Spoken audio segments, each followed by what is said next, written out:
السلام عليكم، معاكم عمرو مرسي، والنهارده هنتكلم عن ابطال الكلاب. من يجي 8 10 سنين كنت قاعد بتفرج على فيلم وثائقي عن الكلاب الروتفايلر.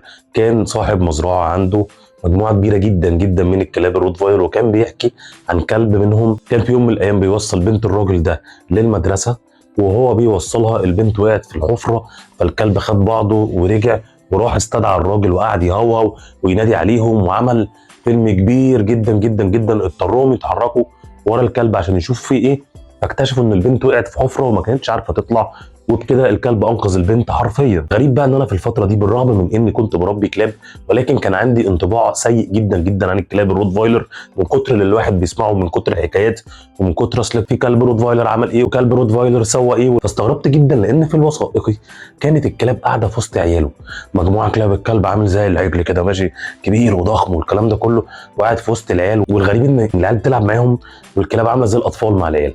فانا استغربت جدا، فبدات اقرا وبدات ادور واكتشفت حقائق مختلفه تماما، واكتشفت ان سلاله الروتوايلر مش بالمنظر اللي احنا بنتكلم عنه ده خالص. طبعا ممكن يبقى في كلاب روتوايلر عندها مشاكل، ودي الكلاب اللي بتبقى اصلا يا اما معمول لها بريدنج او تزاوج غلط، يا اما هي عندها مشاكل سلوكيه كبيره جدا، يا اما ما تمش تدريبها، يا اما تم حبسها فتره طويله جدا وما كانتش بتشوف ناس. بس ده موال على جنب كده. الهدف من فيديو النهارده ان احنا نستعرض سلاله الروتوايلر ونعرف عنها اكتر، وفي نفس الوقت نسمع عن ابطال الكلاب. السلاله دي في منها كلاب عملت بطولات تم تسجيلها، هنتكلم عن الكلاب دي، وفي الاخر هنتناقش هل السلاله دي فعلا خطر ولا لا. الكلب الروتوايلر كلب هايل، صاحب صاحبه حرفيا، والله العظيم صاحب صاحبه. هو مجرد ما بيكبر وبينضج ودماغه بتكبر وبتعدي اول سنه من عمره اللي هي من اصعب السنين ومن اصعب الكلاب اللي ممكن تقابلها، لان هو عنده على طول عاده اقنعني، طب ليه، طب هنعمل سيت ليه، طب هنعمل داون ليه، طب هنسمع اوامر ليه، والكلام ده كله مستقل شويه. والقصه دي في اول سنه تضطر تحط رولز كتيره، وتضطر تبقى فوق دماغ الكلب، وتضطر يبقى فيه رقابه، وتضطر تعلم الكلب، وتضطر توري الكلب الطريق الصحيح. ولكن بعد ما الكلب بيكبر وبينضج هو فعلا صاحبك، هو انت قاعد معاك واحد صاحبك، هو ما عندوش مشاكل خالص، خلاص استقر على السيستم اللي انت علمته عليه وبيلتزم بيه. بل بالعكس، الروتفايلر انا بحس ان لما صاحبها بيجي يغير السيستم او بيجي يلخبط حاجه، الكلب ما بيبقاش مبسوط، هو بيحب يلتزم بالسيستم وبالقواعد اللي هو مشي عليها واتعلم عليها ونشأ عليها. الكلب بالرغم من ضخامته وقوته الغير معقوله لن تتخيلوا، الكلب ممكن يشد بقوه عامله ازاي، ويجر اوزان عامله ازاي، والكلب ما شاء الله في الحراسه عامل ازاي، والكلام ده كله، ولكنه مع صاحبه اللي بيعامله كويس واللي بيديله حقه واللي بيدربه واللي بيرعاه كويس هو طفل كبير جدا. بالرغم من ان هو شكله لا يوحي بده، بس والله العظيم هو بيبقى مع صاحبه اللي بيرعاه ويصونه زي ما قلنا، هو بيبقى طفل كبير جدا. كلب بيلتزم بالنظام جدا، كلب طالما هو سوي وطالما تمت تنشئته تنشئه اجتماعيه صحيحه، فهو حامي للاسره بدرجه عاليه جدا، فهو كلب عاقل، فهو كلب ماشي في حاله. عادة يا جماعه ما حدش يجي عليا ولا اجي على حد، الطبع ده بيبقى طبع عند الروتفايلر، ودي من الطباع اللي انا بحبها جدا. كلب شديد الذكاء فوق ما تتخيلوا، كلب عنده استعداد للشغل والعمل والتدريب وتعلم المهارات الجديده بكل سهوله فوق ما تتخيلوا، بمجرد بس ما انت بتدربه بالاساليب الصحيحه. كلب زي كل الكلاب، ما بينفعش معاه تدربه بقى بالغشامه وبالعافيه وبالاساليب القديمه القهريه والكلام ده كله. لازم توري له الحركات، ولازم تعلمه الحركات، ولازم تعلمه الاوامر، ولازم توري له القواعد واحده واحده وبالراحه، وتوري له ان انت بتعطف عليه وان انت بتخاف عليه وان انت بتحبه. فبالتالي هتلاقيه مع الوقت ومع تعلمه بيديك حاجات لن تتخيل ان الكلب ده كان ممكن يديها لك. المهم خلونا نتكلم عن ابطال الكلاب الروتفايلر، ومعانا النهارده اول بطل روكي الروتفايلر. روكي الروتفايلر كان في يوم من الايام قاعد مع اصحابه وسمع دوشه ودربكه عند الباب، فنزل يشوف في ايه، فحس بحاجه غلط، فقعد يهوهو جامد جدا جدا جدا. اصحابه قالوا اكيد في حد على الباب، فقاموا واخدين الكلب وقاموا مدخلينه في الحمام وقفلوا عليه وراحوا يفتحوا الباب. دخل عليهم 4 افراد بسكاكين عايزين يسرقوهم وعايزين يسرقوا البيت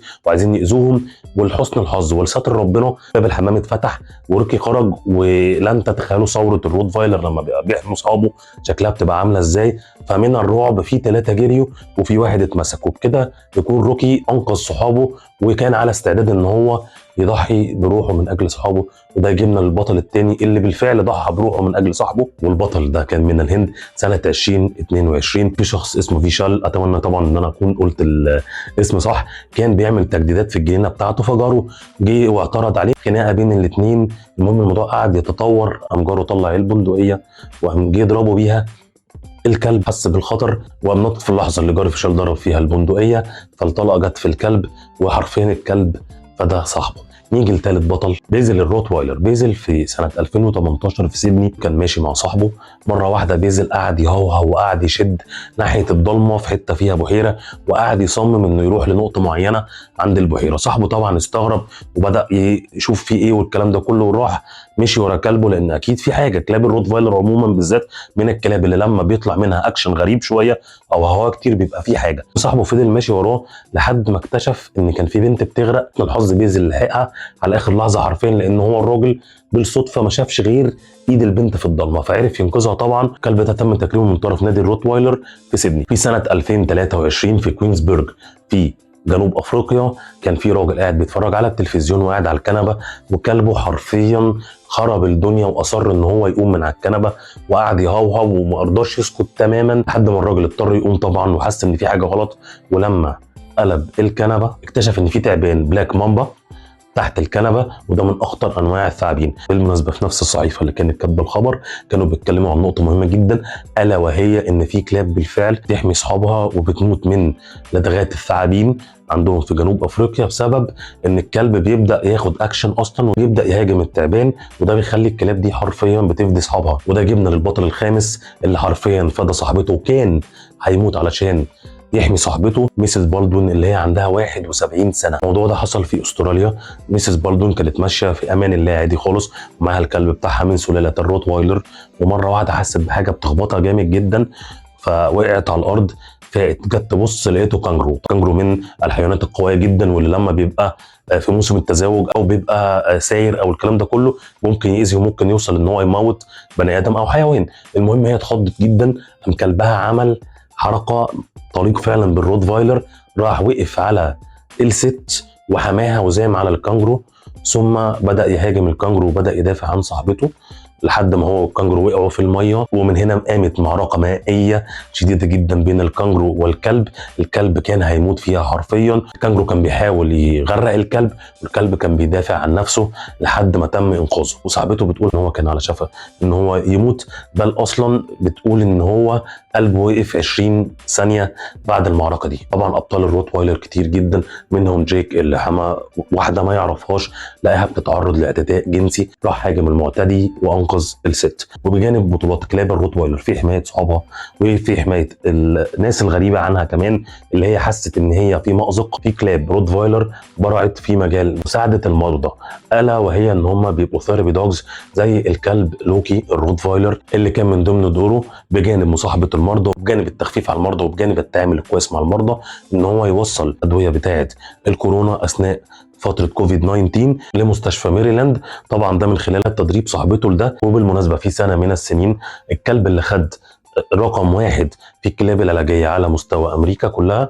كان كلب روتفايلر. وطبعا لو قعدنا نستعرض الابطال مش هنخلص، لان من كل سلالات الكلاب هتلاقوا ابطال، الكلاب الكبيره الكلاب الصغيره. ولكن اهم سؤال في الموضوع هو هل فعلا الكلاب الروتفايلر كلاب خطيره؟ ده يجيبنا الرد بسيط جدا، الا وهو اي كلب سوي تم تربيته بطريقه سويه بغض النظر عن سلالته، بغض النظر عن حجمه، بغض النظر عن اي حاجه، وتم تنشئته تنشئه اجتماعيه سليمه، هو الكلب ده مش خطر. لان بكل بساطه خطوره الكلب تكمن في حاجتين. تاني حاجه منهم حجمه، الاولى والاهم هل الكلب ده عنده مشاكل سلوكيه ولا لا؟ هل الكلب ده مريض ولا لا؟ هل الكلب ده في حد جننه ولا لا؟ بغض النظر على السلاله. بمعنى ان لو كلب ما حدش جننه، كلب مش مريض، كلب ما عندوش مشاكل، كلب الطباع بتاعته كويسه، والكلب ده مش خطر لان هو اصلا ما عندوش جانب كامل من الحاجات اللي تخليه خطر، الا وهو المرض السلوكي او مشاكل القلق العاليه او الكلام ده كله. فبالتالي الكلب ده ما بيبقاش خطر لان هو اصلا ما عندوش السوفت وير اللي تخليه اصلا عايز يهاجم بني ادم والكلام ده كله. بس كده انا عايز اسال سؤال اخير لكل انسان ممكن يبقى متعصب وعايز يقضي على سلاله كامله بدون النظر الى التفاصيل الداخليه. لو عموم السلاله دي خطره، ازاي في الاف بل مئات الالاف من البشر بيربوها وعايشه معاها؟ دي اول نقطه. تاني حاجه، ازاي في اجهزه كبيره جدا في الدول بتستخدمها زي الجيش زي الشرطه زي الكلام ده كله؟ دي تاني نقطه. تالت نقطة، ازاي نفس الكلاب دي بتطلع في الافلام؟ ازاي نفس الكلاب دي بيبقى ليها افلام وبتمثل وبتعمل وبتتحرك وبتبقى كلاب لذيذة جدا؟ ازاي نفس الكلاب دي انت بتشوفها ماشيه في الشارع ملهاش علاقه بيك، ده ما يخلكش تفكر ان يمكن السلاله مش هي السبب. فكر شويه هتعرف الرد. يلا، سلام عليكم.